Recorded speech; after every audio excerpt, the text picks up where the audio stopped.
Okay, so I was going through my old things today and I found my old copy of Grimm's Fairy Tales. I mean, this book is well over 100 years old, and look at the gold etching on the paper here. I mean, I don't even know what you call that, but I'm sure there's a word for it, and if somebody can tell me what that word is, I'd be very grateful.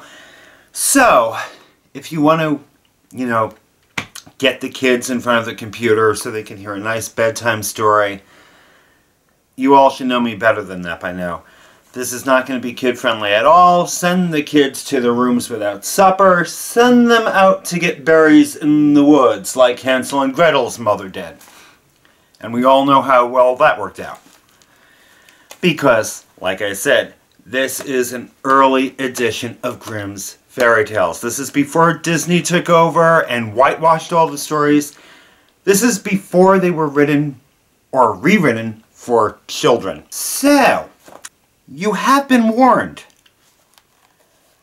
Once upon a time, in the tiny village of Klosen, Wosker, Floggen, Worcester, Fleischer, Shell, Shoshana, Meister, Landa, Oiver, Avery, Mondkill, there lived a young girl named Greciana Beller Fleistentia Coma Litra Fingelnella Graziana Hesterlina Liepenschweigen Flustern Geigen Mopsen Hedgehagia Klopper. And her last name was Smith. But her friends called her Little Red Riding Hood because she liked to wear a red hood, and even back then, that name was a mouthful. One day, Little Red Riding Hood was going to visit her grandmother.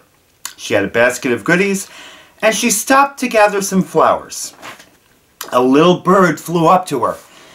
Little Red Riding Hood, Little Red Riding Hood, don't go to your grandmother's house. The big bad wolf is waiting there, and he's going to rip off your blouse and grab your boobies.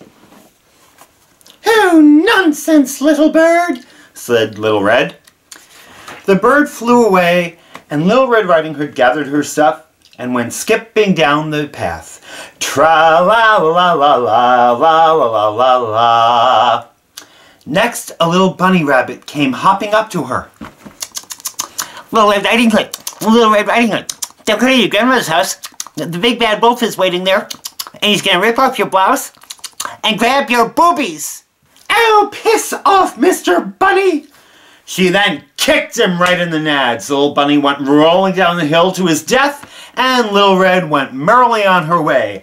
Tra-la-la-la-la-la-la-la-la-la. She finally reached Granny's house. Unbeknownst to Little Red Riding Hood, the big bad wolf was there, and he was laying in Granny's bed, wearing Granny's nightie, while Granny was locked in the closet.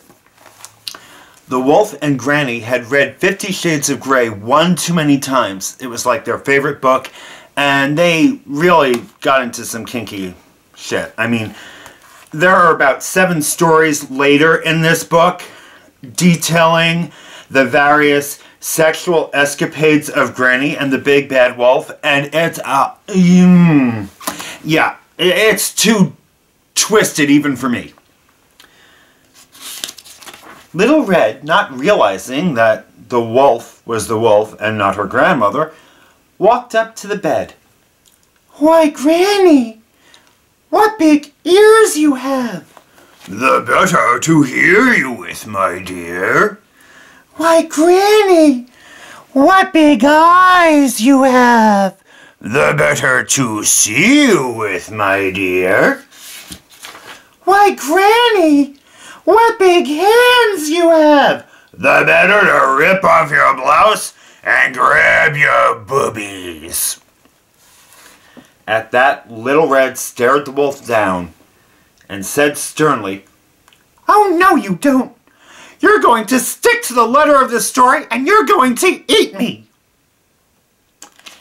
And so he did, and they all lived happily ever after. The end.